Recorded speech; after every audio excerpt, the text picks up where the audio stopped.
শ্রী শ্রী গুরুকুল ব্রহ্মচর্য আশ্রম পরিচালনা পরিষদের শপথ গ্রহণ অনুষ্ঠান সম্পন্ন। অনুষ্ঠানের শুরুতে অখণ্ড সঙ্গীত সমস্যার ফাটগজ্জি সংগঠনের সভাপতি গীতা পাঠক পরিতোষ দেবনাথ।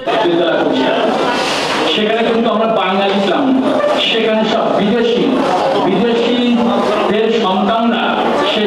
চট্টগ্রাম নগরীর আকবর শাহ থানাধীন সাধন ভজনের পীঠস্থান হিসেবে পরিচিত সনাতন সম্প্রদায়ের প্রাচীন পুণ্যস্থান শ্রী শ্রী গুরুকুল ব্রহ্মচর্য আশ্রম পরিচালনার দায়িত্বে থাকুন আশ্রম পরিচালনা পরিষদ 2024-2026 83তম কমিটির শপথ গ্রহণ অনুষ্ঠান জুলাই 17 তারিখ চট্টগ্রাম প্রেস ক্লাবের ইঞ্জিনিয়ার আব্দুল খালেক মিলনায়তনত অনুষ্ঠিত হয়।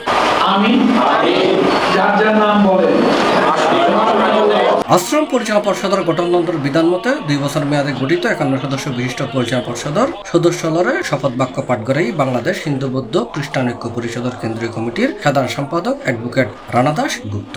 শ্রী শ্রী গুরুকুল ব্রহ্মচর্য আশ্রমের দীর্ঘকাল যে অনৈক্য, আজকের এই শপথ গ্রহণ অনুষ্ঠান এই কথাটাই মনে করিয়ে দেয়।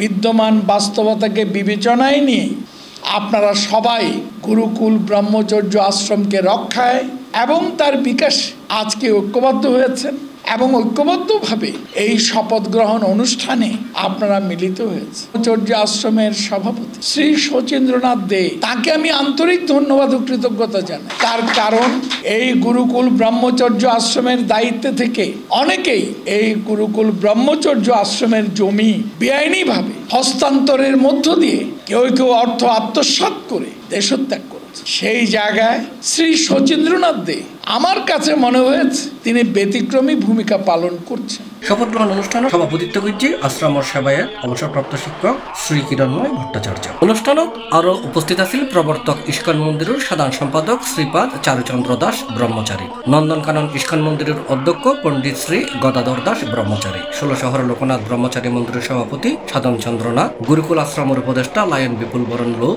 চট্টগ্রাম সিটি কর্পোরেশনের 34 নম্বর ওয়ার্ড কাউন্সিলর পুলক কাস্তগীর। আরা প্রশাসনের সহযোগিতায় এবং আরা ভক্ত সাধারণের সহযোগিতায় এই পর্যন্ত গুরুকুল ব্রহ্মচর্য আশ্রমের 84 সম্পত্তি আরা কমপ্লিটলি আর দখলে রাখি এবং এর লইয়ে যারা আর এই দলিল সৃজন করছে, জাল দলিল সৃজন করছে, তারা দলিল বাতিল করিবার লাগে আরা মামলা আননি। আশা করি আরা ইতিমধ্যে বিগত 15 তারিখ আর একখান রায় পায় হাইকোর্টের। এই ট্রাস্ট দলিল চলতো না, ট্রাস্ট দলিল চলিবার কোনো বিধান নাই। সুতরাং যারা ট্রাস্ট দলিল সৃষ্টি করছে তারা অটোমেটিক্যালি আইনগতভাবে বাতিলে গিয়ে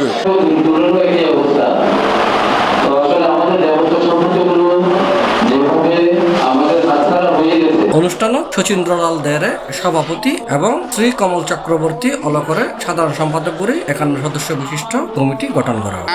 বর্তমান কমিটির সাধারণ সম্পাদক আর নাম হচ্ছে কমল চক্রবর্তী অলক। গত কমিটি তো সাধারণ সম্পাদক হিসেবে দায়িত্ব পালন করি। আর এখন একখানে ইয়া থাকিব আর পুরা কমিটি লইয়ে পুরা টিম্মা লইয়ে এই সম্পত্তি কিন্তু রক্ষা করিবার যা যা করণীয় থাকিব ইতারের সাথে লইয়ে আগে ইন করি যাই ভূমিদস্যু চোরের বিরুদ্ধে যে আর সংগ্রাম, এই সংগ্রাম অব্যাহত থাকিব। আর মূল লক্ষ্য থাকিব যে এই গুরুকুল ব্রহ্মচর্য আশ্রমর যে বিশাল সম্পত্তি 66 একর সম্পত্তি কিন্তু যাতে ভূমিদস্যুর হাত রক্ষা করি আর ভবিষ্যৎ পরিকল্পনা হিসাবে আমরা আর এটা বাউন্ডারি করি মোটামুটি 2-1 মন্দির গরিবের পরিকল্পনা করি। এই পরিকল্পনা গান সাধারণ সনাতনী সম্প্রদায় হল আর পাশে পাইম এই আশা ব্যক্ত করি।